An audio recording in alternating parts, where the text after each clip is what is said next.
Guys, so let's make this what if. What if issei and Rias swapped roles? Part 1, 18 plus. Now I only say part 1 because really it's probably honestly going to be a part 1. Also, it's the first time in almost a fucking week or more that I've been able to make a video, and I've been trying every goddamn day. But let's go, guys.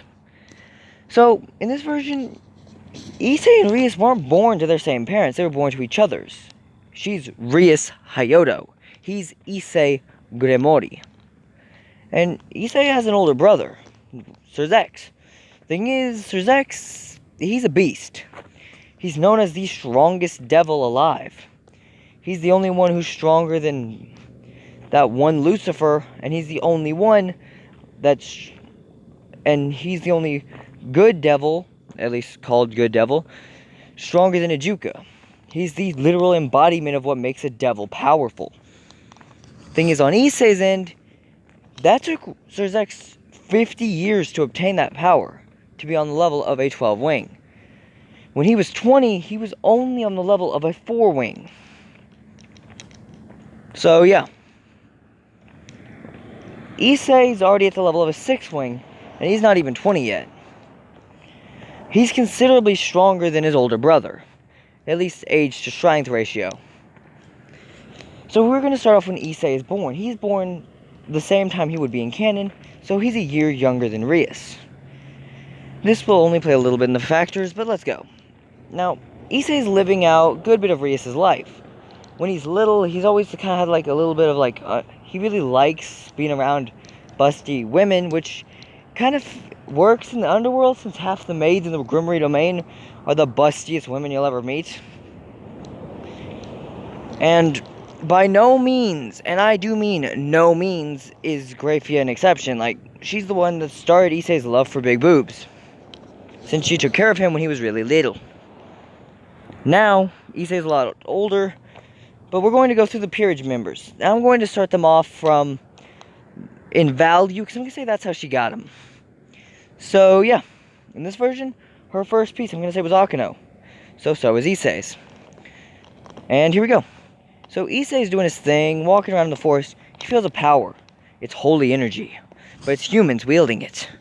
Something's off. He feels fallen angel strength, but it's not strong enough to be normal fallen angel. It couldn't be someone like the aura states.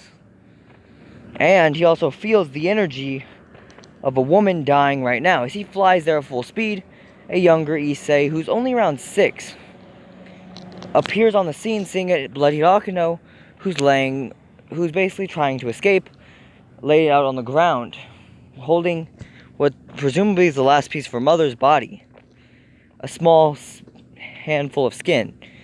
Issei thinks, if I was a stronger devil, I could revive both of them, but I can't right now. With tears in his eyes, he said to the dying girl, would you like another chance at life? Yes. Alright, then I'll give you it on one condition. You have to become my servant and mine alone. Become my queen that no one else shall take the title of. Become the queen of Issei Grimoire. All right. You will be mine and mine alone. As he took out his queen piece and set it on her chest, her eyes opened brightly as she noticed she was actually a year older than Issei, and actually a little bit bigger than him. He said, how are you? As this is when he basically, instead of saying, how are you? He said, are you okay? Is everything working well? Noting she could move her arms around, everything was working damn well. So she was saying, I can do everything. Thank you. Issei? Yes. From now on, you're my right hand. If I need your help, you will interfere. If I am dying, you will protect me. If you are dying, I will protect you. But the cost of being my piece is a grave one.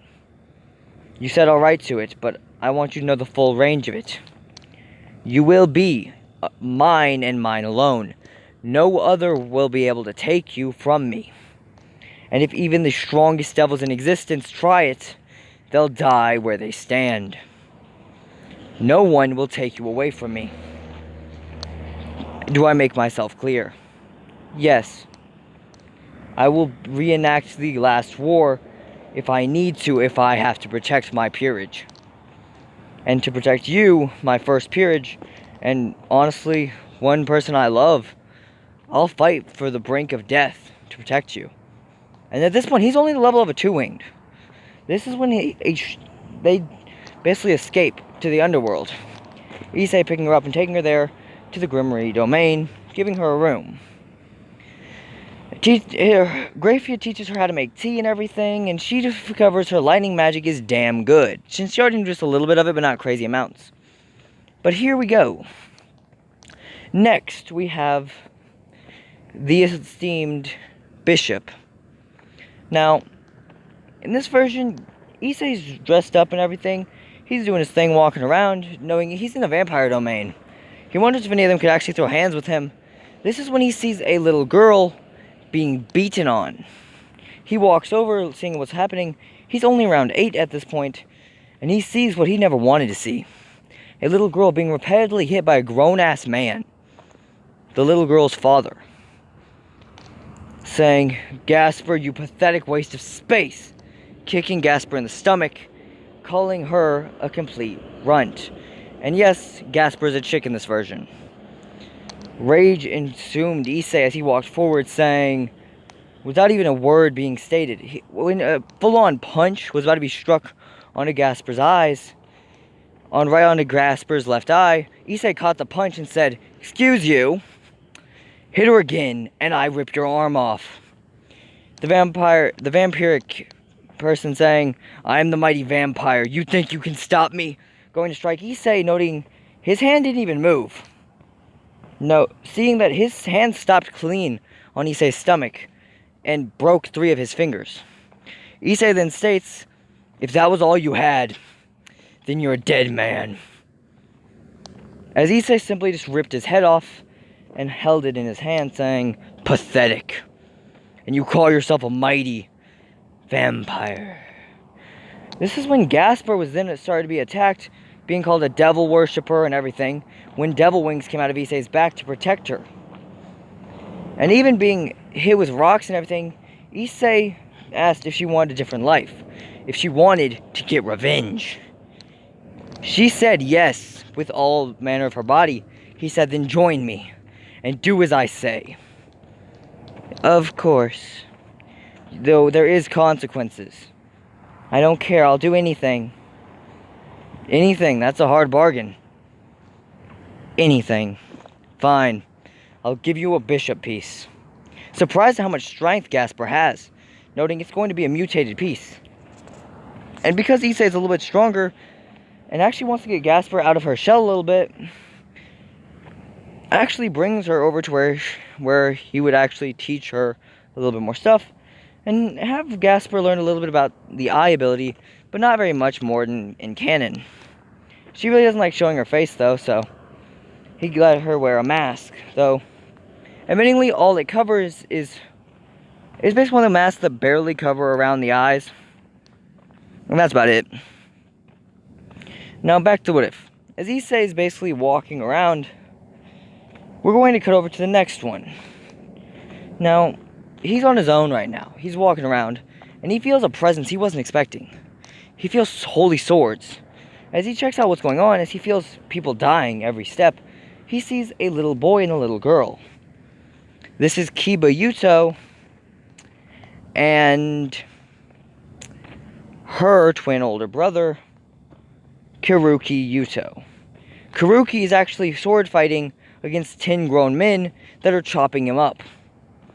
Being that every piece of him was chopped up, and Kiba was watching this, the last thing the guy did was turn around, grab his sister's arm, grab his sister's shoulder and said, "Here," as he gave his gear, not showing that that was what he was doing, though he figured out how to do it.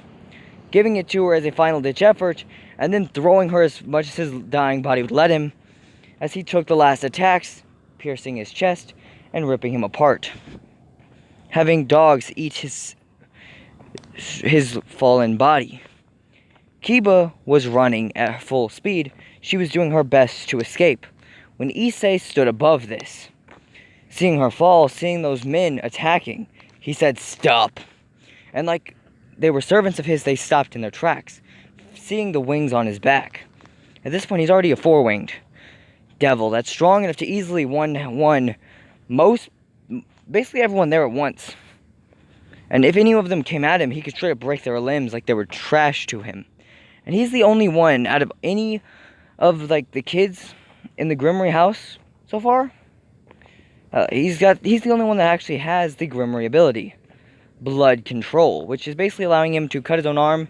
His blood will literally go in your body, and he can control you. That's the whole ability of the Grimory. But he's also got the destruction ability, which is rare for one to have two of those abilities, but it's semi-possible. It can happen, but it's very extremely rare. Even Sir Zex only has one of them. But back to What If. Now, Issei is looking down at them. As he said, "I have to ask you a question, little girl." Knowing that she was only the same age as him, saying, "Would you join my peerage?" Yes. Valper has already escaped with the holy swords and everything. He's gone. Issei could see him getting away, but he didn't feel like it was something he had to deal with right now. He said, "Will you join me? You will be mine and mine alone, to service me and protect me with your life. Are you willing to throw away everything? Throw away your chance at heaven. Throw away everything of that to get your revenge?" Tears in her eyes saying, "Yes. Yes, I am. Those bastards killed my brother. I'll kill them for what they did, especially Valper Galilei." Valper was actually the one who was thinking about saving Kiba's twin brother, because Kiba, while being very skilled with the blade, wasn't having any near as much holy power as he did. He's a basically user already. He's the only one who can pick up an Excalibur and wield it like it's his own. Because Valper wanted this ability, he stole all the essence from him to give it to himself, which is already a full gemstone. And a little bit of another one, so it's more than a threat. Now, this is when Issei saw what happened, knowing he couldn't revive this. There was too many pieces missing. Even if he gave up all 8 pawns and another knight, it wouldn't work. Saying that he apologized, but he could only revive her into a devil as she was freezing in the cold. Issei's wearing a jacket, though. A big ski jacket. He looks at her and said, "I know what to do." As he was basically using his weakest form of magic, materialization, and materializing a single pair of shoes, saying, "This is all I can do for now." But they were kind of warm boots for her to put on. Putting them on her, all she's wearing is a pair of pants and a t-shirt, as she just got out of bed. Taking off his own jacket and giving it to her, noting that now all he's got is a t-shirt on. And that's basically it. As he basically picks her up on his back and gave her a piggyback. This is when they teleport away. Valper thinking, "I wonder if any of them got away. Well, no matter. It is a sad thing to see that boy's gone, though. He was by far the strongest one there, already wielding an Excalibur. Do you remember the time he tried picking 2 up?" Smirking, saying, "He was able to get them off the ground and swing them for a few swings, but that's when it set in. He passed down. He passed clean out because 2 Excaliburs are never been able to be wielded by anyone. Sure, if they're connected, that's doable, but 2 at once, unless you have a gem, that's impossible. Which Valper is the only one making gems so far, so it's never been done before. So it's never been heard of someone wielding 2 pieces of Excalibur without ever having any help. And not only doing that, but surviving it is never been done. He was wielding one as if it was his toy, tried picking up another, and even attempted a third one in his mouth, which he was able to hold on to for about a second with 3 sword style for only about a moment. Back to What If, though. As Kiba had said, "I'll avenge you, brother," every day thinking about it. Thinking about her dear brother, being ready to straight up kill anyone in her path, and the only thing she had said was, on the one condition, "I want to kill Valper Galilei." Issei saying, "We'll do it, but I'll need time." "Alright, what do you mean you'll need time?" I need us to be strong enough to fight the church. Hell, strong enough to fight heaven. Hearing that they'd have to be that powerful, saying, really? Well, if he's still a priest, yes. And if he's not, then we'd have to be able to fight the fallen angels. And Azazel is by no means an easy fight to win. Understandable. Good, now, let's go. This is when he straight up brought her to the underworld and had her start learning his swordsmanship properly under his older brother's knights. As this is when he looked over to something he wasn't expecting. He was greeted with a pot of warm tea, seeing that he was freezing in the cold because he didn't have a jacket anymore. He straight up said, all I could materialize was shoes, so I just gave her those. I couldn't materialize another jacket for her, so I gave her my own. You know, you're just going to kill yourself one of these days protecting one of your new pieces. I don't care. It's a fun way to, it's a good way to go. Fine. This is when they actually started talking about marrying him off to Rias or Phoenix, the female third child of the Phoenix clan, being the oldest daughter of the Phoenix clan. Yes, Rias are chick in this version. But she's bi, so she wants to, so she'll do it with the girls on her team and issei. But though she has a weird fucking thing. She's allowed to do that with as many as she wants, but issei, she doesn't want issei to go with anyone else but her. That's the only person that is allowed. Issei strip said, fuck you, I'm not doing that. If you're able to have as many people as you want, I should be allowed to have as many as I want. Her being super against that, him saying, fuck you. Knowing that she's kind of a hoe, like, in her own way, so he said, fuck you. Hearing this, surprising everyone, issei then proceeds to walk away. His parents saying, issei, you fucking idiot. We need them phoenixes on our side. So Zex being like, I hate to admit it, but we do need them. But this is when the older brothers basically picked issei up by his throat. Thus being Ruvel and Revel, Phoenix. Ravel and Riser basically sitting there surprised at issei's words. Ravel thought, was it really that bad of me to ask that? Maybe I could get with multiple, but I don't want him to know that I want us both to be able to do it. Maybe I'll just play my cards right and he'll only be with me. Though she doesn't really care a fuck about issei that much. And hasn't shown true love for him not a single fucking time. Now, this is when issei would do something unexpected. When these two phoenixes were holding him up. At the time, 6-wing and 8-wing respectively. The older was 8, the younger was 6. This being Revel and then Ruvel. As both of them looked down at issei straight up said, if you don't get the fuck off me, I'm going to kill you. We're the mighty Phoenix. No one can kill us. As they feel something odd.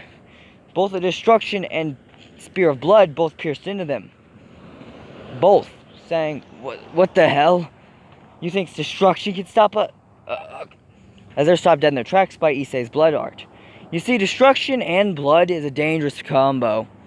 Because not only can I stop you with a destruction ball that'll open you up, I can use blood to simply just destroy you from the inside. As he gripped his hand, they both hit the floor.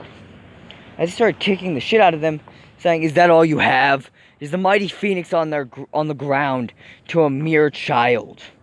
One more kick, showing that they're not that strong, as he walked away. He's pissed, so yeah.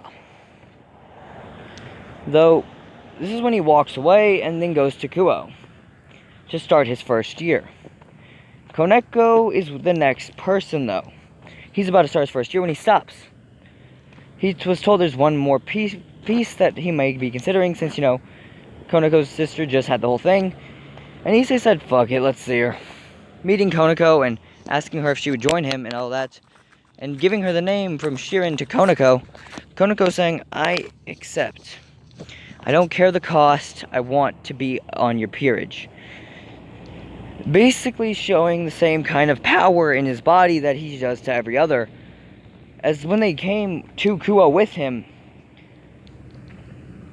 you know, there's already a member of theirs that's already been there for a year. That would be the oldest member, Akino. The queen has already been in Kuo for 1 year. So yeah, like I was saying, issei straight up just then said, alright, teach us about this place. Giving her king the information that she would love, that she felt like he needed, giving her a reward as she sat in his lap saying, take a load off. She could have sat anywhere. They've got 2 couches there. All the rest of the peerage is sitting there. Hell, even Gasper is. But where does she choose to sit? Right in issei's lap. This is when Konako walked over and said, off. Everyone's surprised that she was being so assertive saying this. Saying, why would I need... As Akino said, why? I'm the queen. I'm this... You know, every king needs their queen. Going to kiss issei when Konako stopped her saying, no. As she basically shoved Akino to the sides, as issei said, stop. 1 word is all it took for them all to stop in their tracks. Good, now. Don't fight. You two know I have 2 legs. It'll be more than fine. This is when Kiba, who is a chick in this version, keep that fucking in mind, and Gasper, who's a chick in this version, said, can we sit down too? Issei kind of just a little bit annoyed, but she chooses to sit on one of the couches, giving enough room for 1 to be on each of his sides, 1 to be on each of his legs, and 1 to be in the middle. Is everyone happy now? Yes. Konako and Gasper sit on his legs. Kiba sits on one of his sides with, guess I just gave too many spaces. And, wait, with Kiba sitting on one of his sides and Akino on the other, this is when both Kiba and Akino go to grab Issei's thing. He said, what are y'all doing? All the girls reaching for it saying, well, I mean, you could have expected this to happen, didn't you? It's the first day of school. We just got here after, we literally just got out of class. So, I literally have a meeting with Sona today. Him and Sona, even though she's a year older, they talk a lot. You know, they're both kind of leading this area. Now, Issei then goes for a next, we're going to skip a single year. Issei, who's matured out a little bit, and he's the only one, there's only 1 person in of all the devils of his age group that's on his level, and that's Cyborg Bale, his cousin. The 2 strongest children of the houses both have Bale blood running through their DNA, and one of them also wields the ability of the Grimoire. One wielding 0 magic, the other being a magic powerhouse. But Issei's not like Rias. He doesn't usually just use magic. His hand-to-hand skill is so good, he's actually put Cyborg on his ass. His magic isn't exactly on the same level, because he's not that powerful with it. He's stronger than his brother physically, but he's weaker magically. Though at this point he's already an 8-winged. Noting he's the strongest of the young devils, even Cyborg's only a 6-winged. Though admittingly these 2 are monsters, comparative to anyone else. Now this is when Issei feels something odd. Donaseek is in a younger man's body, as he had to look attractive, like a good, fit young guy, to pull Rias. He does. And Rias basically falls for it. And she's a little perverted and actually likes Issei, but because Donaseek modeled his body after the look of Issei, it worked good enough, and said, as Issei basically walks around feeling magic, he feels that there's a fucking disturbance. He doesn't intervene, though. He sees what's happening, he knows what's going to happen. This time, he's more even assertive than Rias, because he has that same thing. He's got a familiar, but it's not the same as Rias's. It's a small dragon. Granted, it's a fire dragon, not a sprite dragon, and it could greatly become strong enough to become a Dragon King if it trained enough. Though admittingly, that's probably the height of its abilities, unless it was to fully train the whole lifespan. But it right now is just a little cub of a dragon. And Issei would even admit it's not strong enough to do as much as he'd expect. Now back to what if. Because the rain's about to start pouring again, so I better make it fast. So Issei is basically finishing his, training. With, getting all that ready. As this is when Rias would still go on that date with Donaseek, as Issei would have gone with Rainier. After it's finished, Donaseek straight up tried to kill Rias and actually pierces her chest. Issei then grabbed the second attack that was going to hit her in the head, catching it and sending it flying back at Donaseek, saying, "Back up." All he needed to say was back up for Donaseek to straight up shit himself. Donaseek saying, "Grimmery, the hell are you doing here? I planned on making this one part of my peerage, and you almost ruined it. Die." Hearing these words of die, noting it would take Kokabeel to stop Issei, said, "Yes, sir. But that's my kill. I don't give a damn about your kill, now go." Hearing that he's straight up being ordered to go, he's leaving, because he's scared shitless. As Issei straight up said, "Are you alright?" Rias, who said, "Does it look like I'm alright?" Issei basically just grabbed her and said, "Here, I'll give you something that I rarely would give out." Basically picking her up and giving her all 8 of his pawn pieces, as she became his pawn, his sole pawn, having the boosted gear. Issei could basically tell what she thinks that he can tell what she has. Now, Issei's got a whole different philosophy than Rias. He believes that he's going to need to be out there on the front lines with his peerage to make a full fight. Now, he doesn't plan on just being the king that just hides in the back and lets all his pieces go down before he goes in. No, he wants to be the first one out there and make sure that no one else gets hurt. That's his plan. And he's a damn good fighter, so it makes a lot of sense he'd have that as a plan. But this is when offering this only catch is that she'd have to serve him and be his and his alone. Hearing this, she allowed it. She said yes. Issei reviving her, she became his piece. Then she wakes up from what she thought was just a wet dream. Now, Issei basically thinks, I'll leave her alone for a few days so she can, figure out her ability, so she can understand her full power now, and then I'll kind of swoop in and talk to her a little bit later. But if those fallen angels interfere, I'm ripping at least one of them in half. At least that's his plan. But this is when Issei stopped. Feeling one after the first day, he felt Donaseek again. Donaseek goes to go throw a light spear at Rias. Issei catches that bitch saying, "X motherfucking excuse you. What did I fucking say?"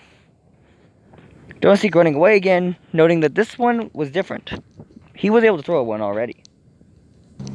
So back to what if. Now, this is when Issei would note that he was straight up against someone he wasn't expecting, since he saw what happened to Rias. A light spear pierced her calf, and another one was going to hit her in the face. That was the one he caught. If he wouldn't have caught it, she would have been killed again. Issei would never let that happen, and sits with her that basically then and heals her. Now, thing is, when she woke up to this injuries she felt all around her body, she was surprised. They were all healed. She woke up and saw Issei there, completely naked. Issei didn't want to be naked, but he kind of had to heal her, the way, it's skin contact, goddammit. And Rias said, "Issei, it wasn't just a dream? No, you're really part of my peerage, and you're really my pawn. That means I'm yours." "Yes." "Why haven't you appeared in the last few days?" "I figured you needed time to figure it out." "Alright." As this is when Issei basically said, "Come on. We need to get dressed for school." As this is when Rias' mother walks in saying, "Hey Rias, breakfast is ready." Opening her eyes, seeing a built fucking Issei, who's by no means weak, saying, a boy?" This is when the father said, Leave her be for now. As the mother screams, saying, "A boy!" The father grabbing a shotgun, saying, "Where the hell is he?" Pulling a gun right at Issei's face, basically pumping the shotgun, saying, "Boy, I don't know what the hell you thought you doing with my daughter, but I'm gonna kill you now." Issei said, "Pull the trigger, goddammit." What? Pull the trigger or die. Because if you keep that gun to my face, you're dead. Hearing this, everyone was scared. Rias was worried about her father and the guy she hoped would become her boyfriend. Issei wasn't scared at all, thinking, if this guy pulls that trigger, I'm going to have to rip his head off right in front of his own daughter. That wouldn't be good to see, but still, I'm not going to let an attack go unnoticed. The mother thinking, this motherfucker, he's got a gun to his face and he's still threatening my husband? That takes some balls. This is when Issei looked at him eye to eye and stood up, only wearing a sheet over him, saying, "Pull the trigger or die." The father drops the gun. Right as it was going out of his hand, Issei grabbed him, saying, "Ever put a gun to my face again, and your death is certain by my hands. Do you hear me?" Yes, I do. Good. Now let me get ready for school. As this is when Ria said, "That was so tough. No one's ever spoken to my father that way." Because her father's actually not a small dude in this version. Issei's father in this version, who is Rias's, at least in this what if, is actually a pretty built guy because he wants to protect his daughter from any stupid fucking high school guys. But this is when Issei said, "Look, I'll send one of my peerage mates to go get you today after school. Alright?" Okay. As Issei then said later, as he walked downstairs, this is when the mother said, "Would you like breakfast?" "Sure." As Rias went down right next to him, saying, "Oh, good, breakfast is ready." Basically making an extra thing of eggs and everything for Issei. He said, "Thank you, miss," as he ate the whole thing and set it down, saying, sets the plate down, saying, "That was amazing, Mrs. Hyoto." "Oh, you're welcome, honey." This is when the mother walked over to Rias and said, "You know, he's quite the looker. You should actually attempt to go out with him." "Well, Mom, oh please, I could already tell that you like him. Besides, from what I've seen, it seems he likes you too. Now, go take your boyfriend to school." Issei, hearing what this was, didn't really give a fuck, saying, "Whatever." As they walk to school, Issei then says, "You know, I'll have to send one of my peerage mates to go get you after school, yada yada yada, whatever. You'll know when I send them. They'll say you were summoned by the Occult Research Club leader. Okay?" Okay. Good. I gotta get to class." "Thank you." Alright, now. Whoa, shit, the rain, the little sprinkles there was for rain just stopped. We're gonna keep making the video, guys.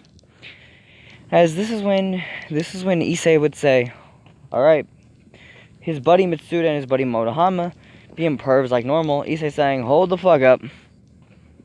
Hold your stupid asses up." Thinking, I was actually gonna think about making them my pawns, but hell, Rias took all of them, so wonder if either of them would be a knight candidate, or maybe a rook? I mean, I've got a bishop piece. Issei, who is a full-blooded fucking devil, is walking around doing his main thing. He stops, though, because he's walking to school. Well, actually, we have to go over what happens when Issei and Rias fully, talk about it. Issei stating how she may have special gear, and sneaking around on her first quest. She comes back, the boosted gear equipped. Issei saying, "Oh good, you've got it. You see, we have reason to believe that's the boosted gear, not just some critical over like most people would think. You have to keep it up for around 10 minutes, but I don't think your body could handle that right now. So put it away if you wouldn't mind." Okay, how do I do that? Focus on it, and then picture it gone. Okay. She opens her eyes and it's gone, saying, "Can I just take it out whenever?" Sure, attempted to put it back out. Basically visualizing it coming back, it happened. Now do it again. Out and in, and out and in. And when he said, "Alright, that's good enough." Alright, now, everyone let's go home. As Issei looked at everyone face to face, saying, "Y'all did good today. Y'all did a lot of things. I gotta go home." Okay. Issei, who does have his own house in this version, a full-on mansion, he doesn't even fully use it. Like, his whole peerage sleeps in there with him. They all have their own room. And the thing is, Gasper's is actually probably the best room because it's the pitch black one, perfect air conditioning and everything. And Issei remarks that it's basically like an ice room. And even the worst summer days are like nothing in there. And that's basically it. But back to what if. Now, Issei's basically dragging himself home when he feels something odd. He feels like there's someone coming to town. He doesn't think it's a big deal though. But this is when he stops. He stopped right in his tracks, feeling an aura that he didn't think would happen. He feels holy aura. Full holy, not fallen angel holy, like full-on angel holy. And he sees an esteemed angel. Not Michael, but one of the other three. Saying, "Hello, Issei. I have to ask you, what's going on in this town?" "It's a devil-owned town, what do you expect?" "Yes, but I feel a great deal of energy coming from this place that I shouldn't feel." Opening his eyes, saying, "So, if you wouldn't mind, even if it starts a war between heaven and hell, I must stop this from existing." Throwing a spear at Issei catches it, says, "Did you really think that was strong enough to kill me? I'll give you a chance. Run away now." Surprised that this pure light spear didn't even do anything. Issei basically burning it to ashes under destruction, saying, "Get the hell out of here." "Fine, but there will be a day we kill you. The angels will end you one day. And it won't even be viewed as sin because you're a devil. Just go." "Fine." As this when Issei proceeded to leave this whole area while the other ones proceeded to leave as well. One went back to heaven, the other went back to his area. The next day, he feels odd while he's walking to school. He stops, giving a girl directions all the way to the church. Walks right up to it, the doors, and everything, and gave her everything and all that. And she offered to give him tea. He said, "Nah, I'm good." Then he proceeded to just basically walk to school as fast as he could. When he gets there, he said, "Alright, that was good." And, yeah. That's when a few days pass. Issei sent Rias out to go do a mission, as he could feel her power was going off. Something was wrong. He uses his magic and appears there. No one expected what they saw. Kiba stopped Freed's attack while Freed was trying to rape Rias. Issei grabbed him by the fucking throat and said, "Come here." Basically walking him backwards, slamming him to the ground and starting to beat his ass. No magic was used. Infusing his fists with sheer power of strength. Every punch started cracking the face of the little fallen exorcist. Every swing was making Freed look more and more like he was destroyed. When Issei got up, after about 10 minutes, and Freed had already summoned those fallen angels, the fallen angels were appearing. Issei said, "Everyone, get out of here." Hearing that they're all going to be sent away, and basically what the fallen angels said, "We don't want to fight you right now, Issei. We will say this, though. We were not trying to have that happen to one of your pieces by Freed." They basically lied through their teeth. Issei saying, "Fine. I'll let this one slide, but if it ever happens again, if I have to intervene, all of you are dead." Of course. Them thinking they could actually take Issei if they had the healing gear that Asya had. Asya saying, Issei, you're a devil? Yes, I'm sorry to say I am. I say goodbye.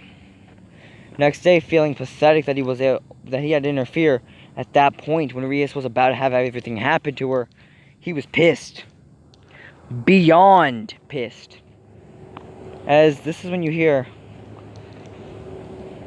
Issei proceeded to keep working out, as he stops in his tracks, he feels energy increase. Every second he is getting stronger. He shouldn't be doing this right now. This is when he noticed he's still got some injuries from last night. When he was throwing hands at Fried shot him about 20 times with holy bullets. Issei didn't even stop. He was stabbed 7 times with a holy light sword, but he was berserk. He didn't care that he was being hurt. He was enraged. So none of this even affected him, but now that it was actually affecting him. Having light bullets going through him and slices of light cutting him up on the inside, no amount of healing with normal magic means would help him very well. He's kind of glad Fried didn't pull out holy water, or it may have killed him. But not completely. As Issei straight was just in pain and starting to work out, as he did every morning. When he is stopped by a girl, it's Asya. He takes her out on a date and everything. She heals him. In this version, whenever those 4 would actually appear, they said, oh, how pathetic, throwing all these light spears. Issei catches 2 of them, and the other 2 get stopped by his chest, saying, is that all you got? Snapping them all. Some of them shattered against his chest, while the other 2 he caught and snapped like they were toys. Now, why did you come here? As he sees Rainier grab Asya and ran away, while the other 3 basically just bombarded him with holy water, trying to stop him having to use a wall of destruction and blood to stop it. Admittingly, it took a lot of energy out of him to use it, though. As this is when it's done, Issei stood back up. Those bastards. Telling his peers what's going on, telling them not to interfere. They said, yes, sir. Thinking this is suicide. There's at least 100 exorcists in there. Each one of them are around at least twice as much of a human. Fighting that as even a regular devil would kill you. It didn't matter how strong Issei was. That would be a fight that he couldn't win. And most of them there are wielders of light-powered weapons. Like, they all have a light sword, yes, but they're so good with it, they can easily keep up with a 2-winged. As many as there are, Issei would die. They all know it. He's willing to do anything to protect his peerage. And someone he wants to join his peerage, he'll fight to protect as well. This is when he gets there and stops the worst attack ever. He was attacked by those 3 attacking with all the light abilities, with all those little exorcists. Even Fried is attempting it. They were able to get like a Phoenix Spear off the black market to give to Fried, which was expensive as hell for them to do, but Fried's that guy. Like, he's the strongest, like, there. So it was seen as unnecessary. Thinking he still had all them light injuries, so they thought they could take him. They were very much wrong. Every punch Issei threw, the entire building shook. Michael could feel what was going on. There was a demon really trying to kill 4 fallen angels, my mistake, over 100 exorcists, and he was going berserk. Michael knows they were fallen, so he didn't intervene, but he also could tell they weren't on Azazel's side, since Azazel wasn't in there stopping this guy. That meant they had to be with Kokabeel, or they were just regular abandoners, which has happened a few times, but regular abandoners would never be able to do this. They were trained, at least by someone that powerful.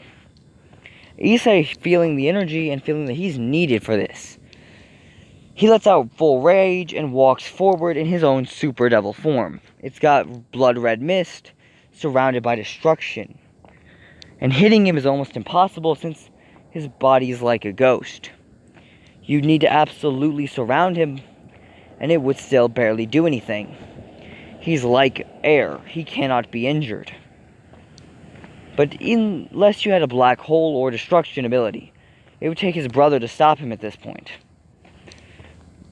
This is when in this fight, he's actually only got 4 left. One of which being Freed. Freed said, "Fuck this shit, I'm out." Boom! Throwing a teleporting thing as he vanished. Issei is pissed. Every hit starts keeping on going, roaring and roaring and roaring. There's only one swing he has left to deal with Rainier. Seeing Asya die. Being given her dead body to flex on it. For her to say that she did that. There was still those 3 fallen angels, though. They were still alive because they would just let heaps and piles of exorcists try to stop Issei, every step just ripping them apart. His eyes started glowing pitch red, and one of which even looking like sheer destructive power. The other looking like a fountain of blood. Every step was like demons were roaring out in pain. Everything was as if hell itself opened up to them, to swallow them whole. Every punch Issei threw, every kick that landed, every single strike felt as if they were dying. Thing is, Rainier was healing all of them at once. Rias saw what happened to happen. She had to appear, and trying to get Asya away from the battlefield. This is when Issei finally used his full power of destruction, mixed with Konako with grabbing her and pulling her right onto Issei's destruction ball. Full force blast. Killed Rainier and taking those things, saying, "Put these on her." Yelling at Rias to do this, Rias doing this as an instant, saying, "Sure." Issei, who stood tall again, ready for a war, is looking down as if everyone was beneath him. He was roaring for a kick. As he shattered the body of Donaseek, he ripped the head of Calwinner, and middled, he put a clean hole through as he walked away. Rainier not even being in existence, Issei throwing a single destructive ball that erased every body there. Heavy breathing ensued as he was saying, "That's it. That was everyone. Bring me Asya." Them surprised hearing this, saying he wanted her out of the way for a reason. I thought it was burial. Maybe? As Issei pulled out his only last bishop piece, setting on her chest and using a roaring awaken, saying, "I claimed thee by the name of Issei Grimory. Revive her and make her my bishop." Hearing this claim of the soul, it pulled it back, and it was as if no one could stop him. She was now exactly who she needed to be. She was Asya in part of Issei's peerage. Issei looking down at everyone as if they were jokes to him, saying, "Now, let's go." As Rias said she wanted to keep it out for now thinking it would open, after about 5 minutes while walking, saying, "Only 5 more minutes to go." 7 minutes passed. Nah, about 4 minutes after that is when you hear 1 minute left. 50 seconds pass. 10, 9, 8, 7, 6, 5, 4, 3, 2, 1. Boom. As it said, explosion. Going into its second variation, where Drake spoke. "You, devils and all, I wish to request to speak to you, Issei Grimory." Alright. Drake. Basically cutting up like they were old friends or some shit, saying, "I have quite the respect for you, boy. I've never felt such strength when I was even opened.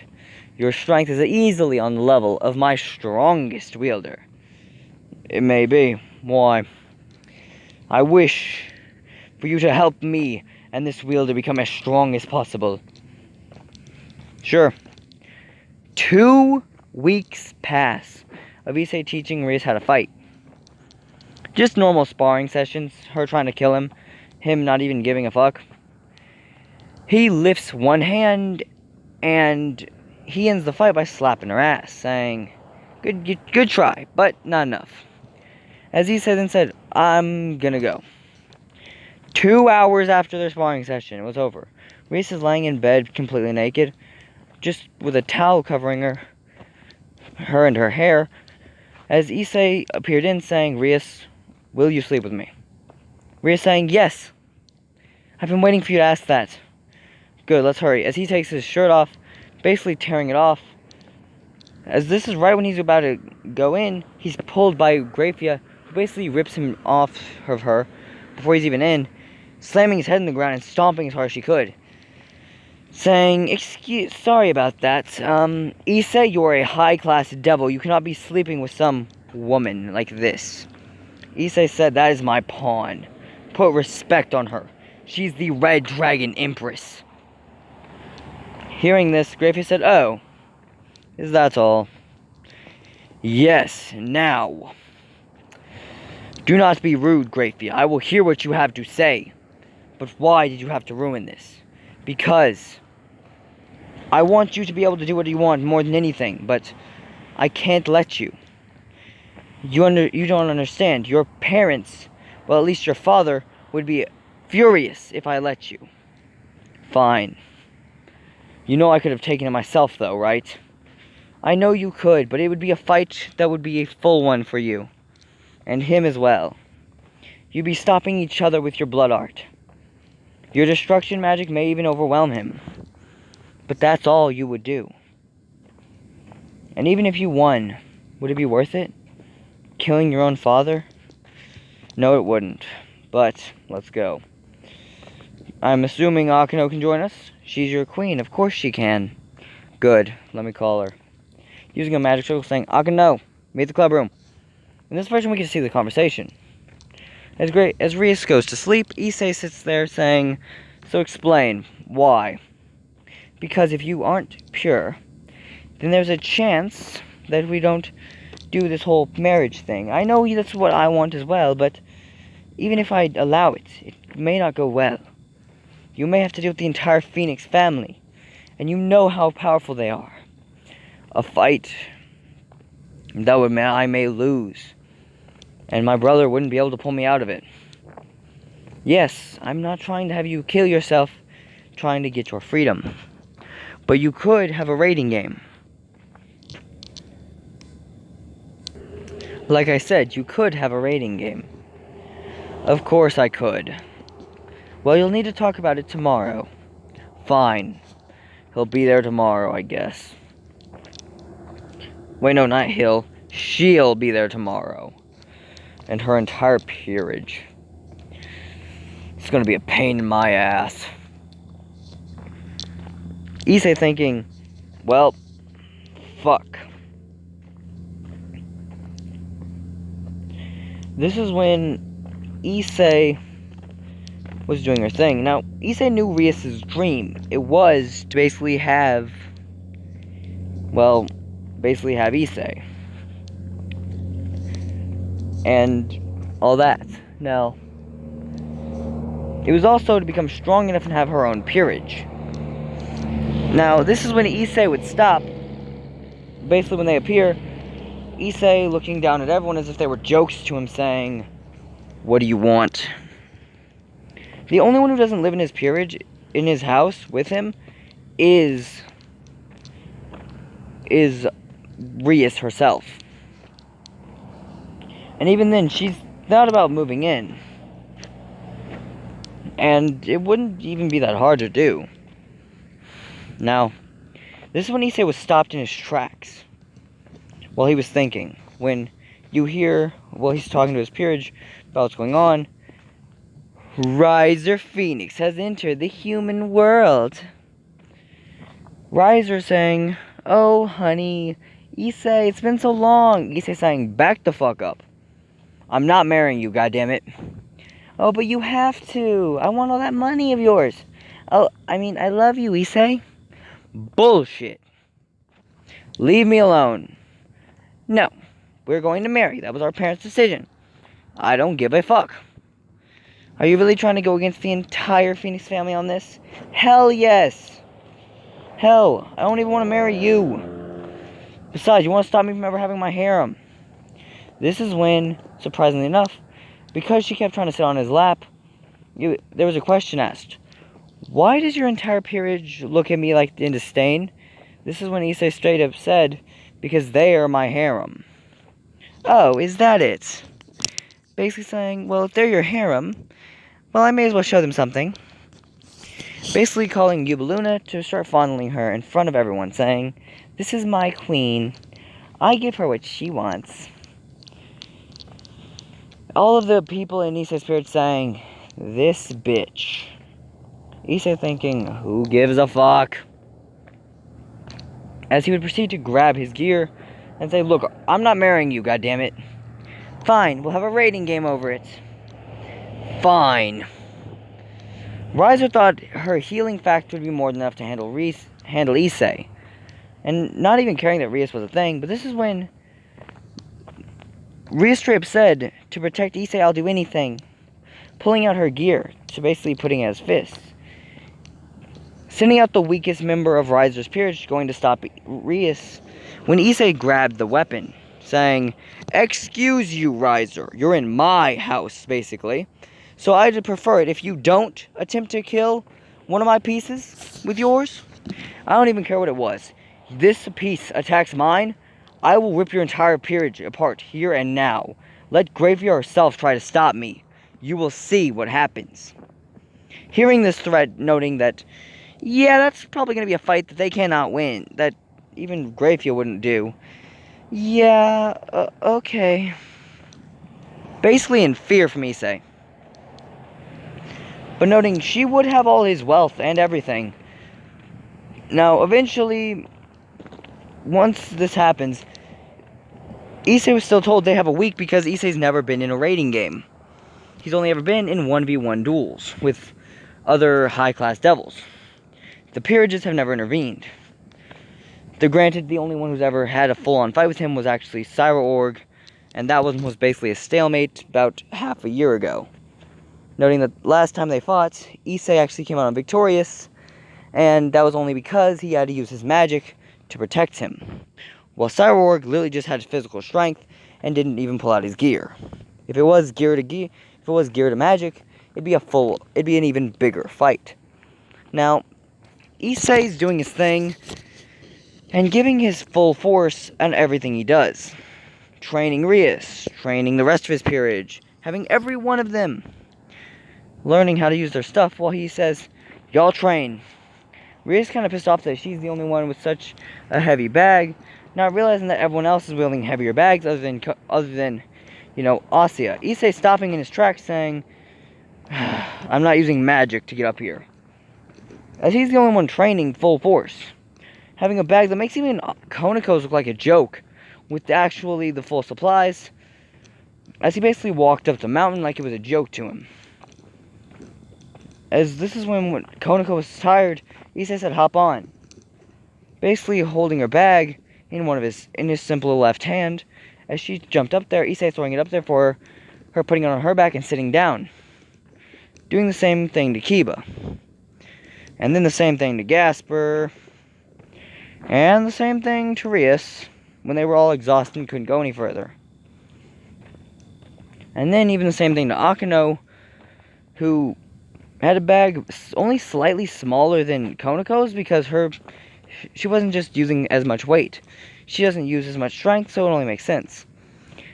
Now, with all of these things vertically stacked on his thing, he's taking steps, and it's like a full-on mountain above him. What he didn't reveal is that there's actually a boulder in each bag. That's the only reason they're so heavy, is because of the boulder that takes up the entire bag, other than his own. His own has all the gear, as well as a boulder. And he basically put an indestructible spell so it won't break no matter what happens. He could literally put every force he had into it and it wouldn't shatter.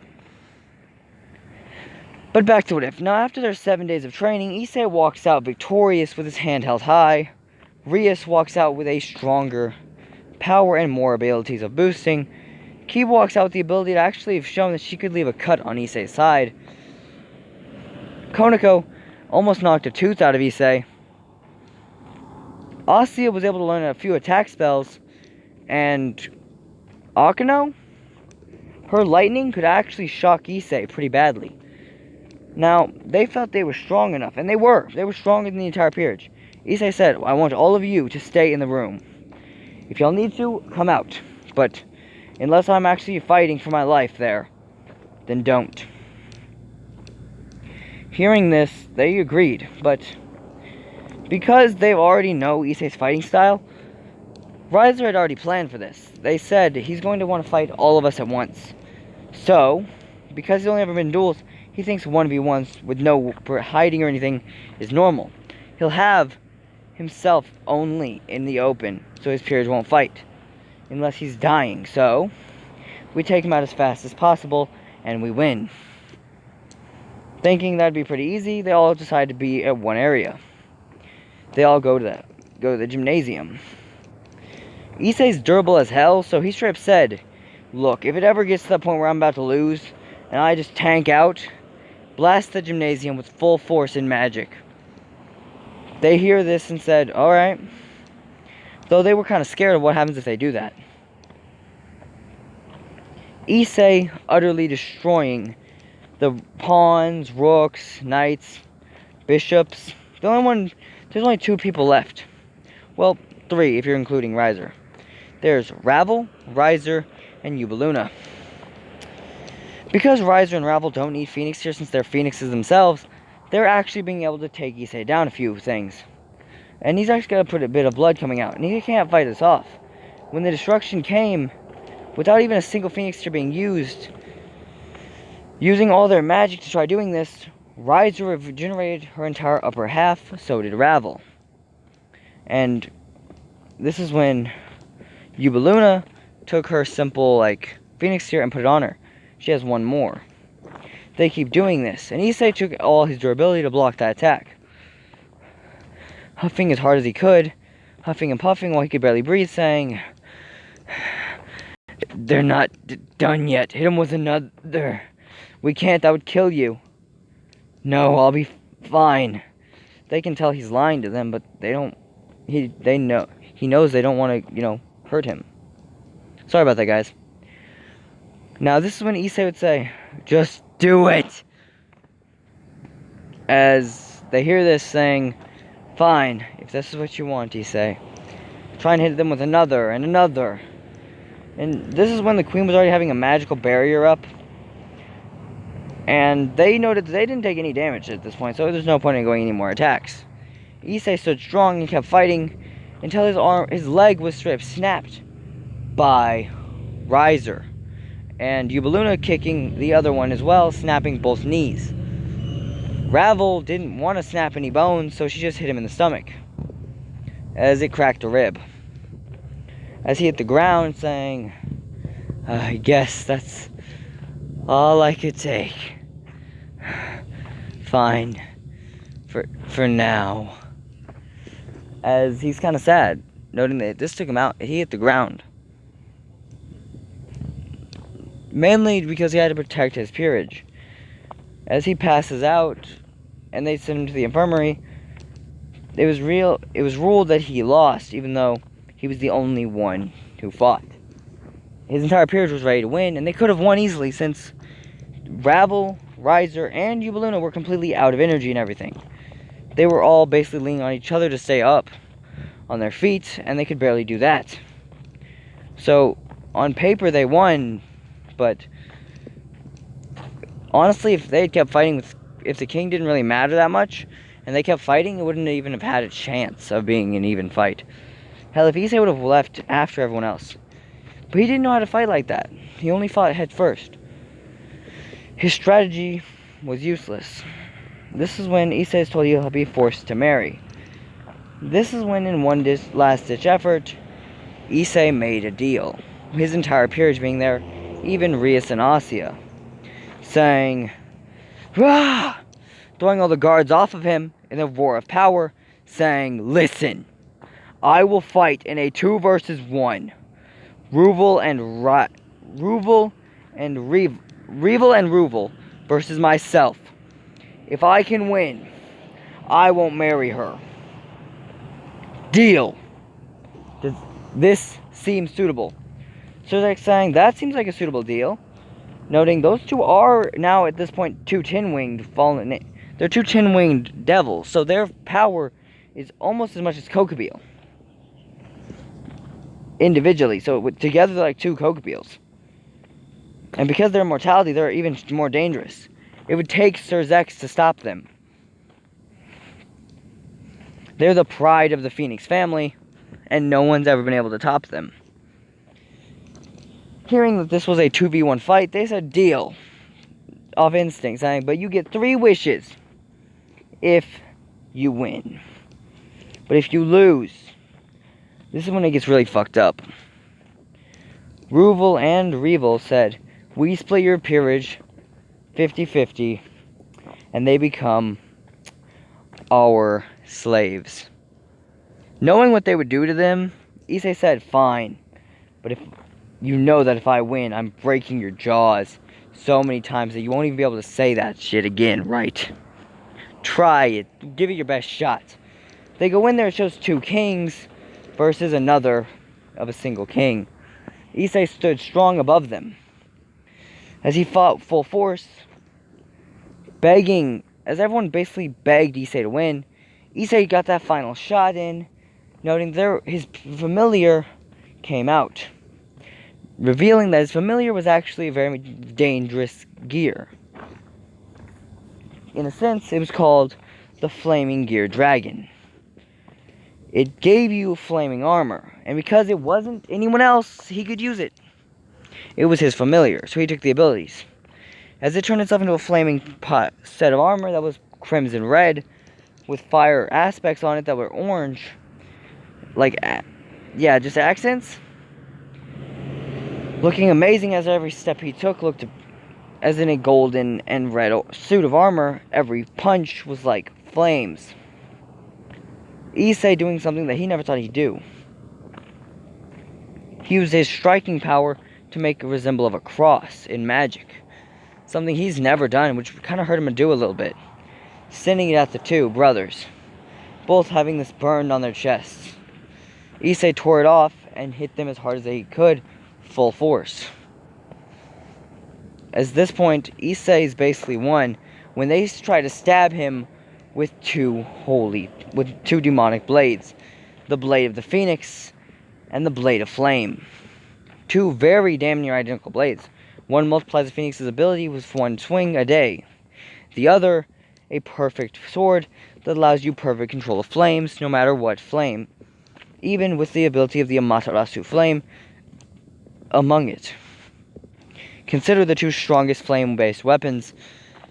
Issei tanking these 2 attacks, which almost killed him. His blood spraying everywhere. The Phoenixes know what happens if blood gets in them, so they jump out the way. Issei wasn't going to let this happen, basically turning at full speed, doing a circle which perfectly surrounded his entire area in blood. At least 1 drop would hit both of them. They knew what this meant, and they had a scratch on their faces each from Issei's hits before. Now that they had blood in there, he gripped it and they hit the floor. As he said, I have won. As they cough out blood, even the blood of Issei, saying, we can't lose. You did. Doom. Right as he's about to do that finishing attack, this is when both Riser and Ravel would say, Issei, stop, please. Don't kill our brothers. I'll make you a deal. You won't have to marry me, Riser said. And Ravel saying, I'll do anything you wish. Them both saying, and at the next part, we'll do anything you want, even become your slaves, if it allows you not to kill our siblings. Even if they are idiots. Issei says, fine, but that's it. And because it's been an hour, guys, that's the end of part 1. Hope y'all enjoyed this part, and I'll see you next time.